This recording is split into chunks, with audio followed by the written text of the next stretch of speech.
Hi there everyone, welcome back to the channel. Harvey here of course. Hope you're all having a great day. Today I'm going to be doing a quick video on, I guess I'm going to call it a Palace Daily because it applies to Palace. But it's going to be a longer video than most of Palace Dailies that you're probably used to. So if you're familiar with women's football in the UK, or women's football in general, you will know that the women's league pyramid is being restructured for next season. So if you're not quite sure how it is at the moment, you've got starting from the level I'm going to say that the Palace ladies are in right now. We're in the third tier of the women's league structure. The FA Women's Premier League South, so you've got the North and South divisions in the FA Women's Premier League. If you get promoted from that, you go into the Women's Super League 2. Then the Women's Super League is the top division where you have the likes of Chelsea, Arsenal, all the top teams, Manchester City as well. Some really, really good teams in that league. I've done quite a lot of videos, been fortunate enough to do quite a few videos with some of these women's teams, specifically Chelsea and Manchester City. I managed to do videos with them along with 90 Min, and they've given me the chance to do that. So make sure I'll leave the link in every video to 90 Min. Go and subscribe to them if you haven't already, because you can check out the videos that we've done with those teams as well. It's really, really cool, and yeah, it makes you appreciate how far the women's game has come on, especially since the introduction of the Super League. So that's how the league is structured at the moment, from the third tier up. And the reason I'm doing this video is because in the last few days, the FA announced the new teams, or the teams that will be put into the new Women's Championship.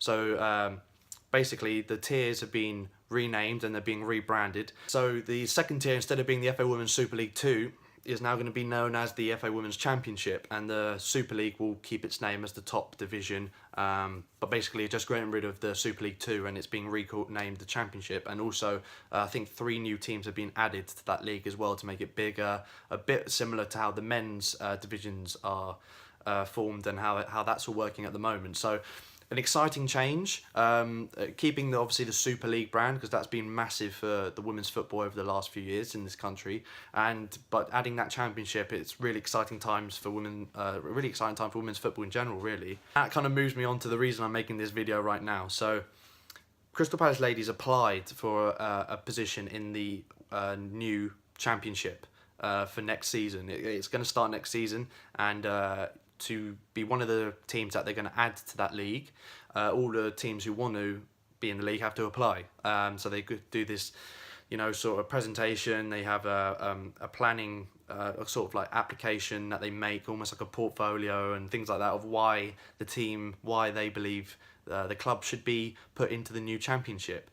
And we had a really, really strong bid. We had a really strong process, a really strong, just in general, the club is in a great place at the moment. It didn't seem like there was any reason why anything could go wrong with the bid that we put in, with the application, because with the new stadium expansion that's happening at Sellers Park in the next few years, obviously because the women's team don't play at Sellers Park, they play at Hayes Lane in Bromley, not too far from Crystal Palace, but the actual extension itself is in the new stand. It's going to bring in loads and more people in the community. There's going to be support groups in there. Palace Foundation is going to be based there, I believe, as well. So it's more than just an expansion to the ground. It's going to help bring the community of Crystal Palace, the community of South London, South Norwood area together to this central hub, which will be Sellers Park.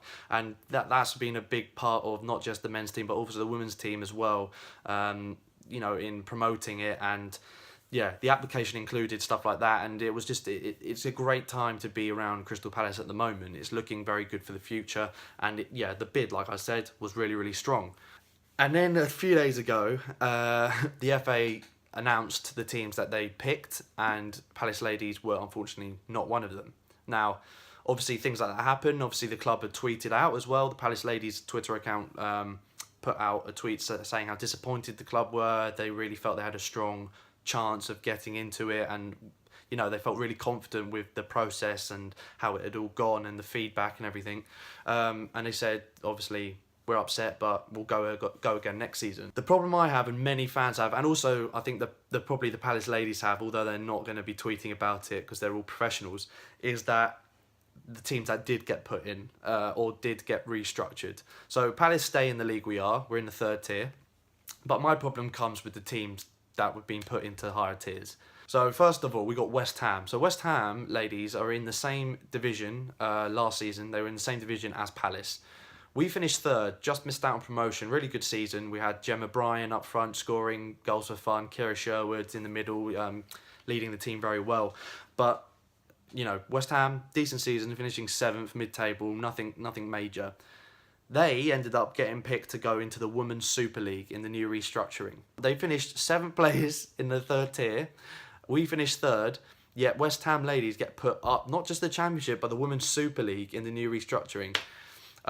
Absolutely, it just seems absurd, really. The worst one of all, Manchester United ladies. So there's been a lot of criticism at Manchester United for not having a ladies team over the years. It's quite dated of them, almost sexist in a way, that they've had a men's team and they're kind of not even bothered having a women's team in any format at any level.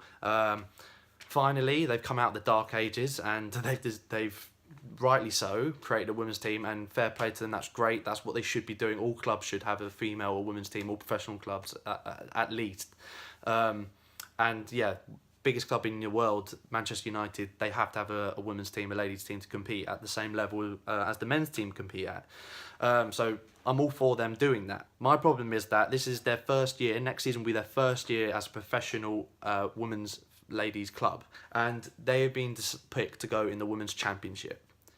And to me, that is absolutely ludicrous.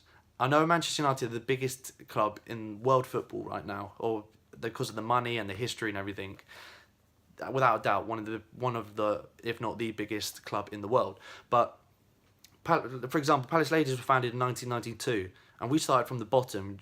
Every team had to grind their way up to where they are now. We've had a great few promotions over the years to get us to where we are now in what is effectively the League One of women's football.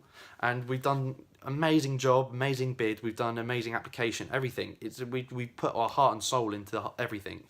Manchester United's women's team rock up and just get put into the Championship, a tier above Palace Ladies, even though they haven't had a team until now. It just doesn't make sense. I think it just goes to show the FA is all about money. Manchester United, big brand, big name. They're going to bring in money from overseas viewing, on BT Sport and things like that. And it's a joke. Same with West Ham. They're probably a bigger brand than Crystal Palace, and I just think it's bang out of order. Let me know your thoughts down in the comments below. I've heard that Palace Ladies are going to consider an appeal to the decision, and I'm fully behind that, 100%. And I think a lot of people should be, especially to the clubs like Sunderland Ladies as well. They've been around for a long time. They're a big club in the women's league. They should be. And they should have the right to be in the Championship as well, but they've been turned down for the likes of Manchester United. So it is out of order, and it shows the problems that we have in the FA at the moment. And yeah, I think it just needs to be fixed, to be honest. And I'm all for the appeal that the ladies are planning on putting in the club. I'm backing that 100%. I want to know your guys' thoughts down below. What do you think of the new restructuring of the Women's Super League, or the Women's League in general in England? Are you a watcher of it? Do you like watching it? What teams and things do you support in the Women's Super League and Women's Championship, and etc, etc? And do you think it's out of order that Manchester United have made a women's team and they've just rocked up into the Championship and haven't earned their spot there? They've just, because of their name, they've just been put in the 2nd tier of women's football. Let me know your guys' thoughts. Thank you so much for watching, guys, and I'll see you guys next time.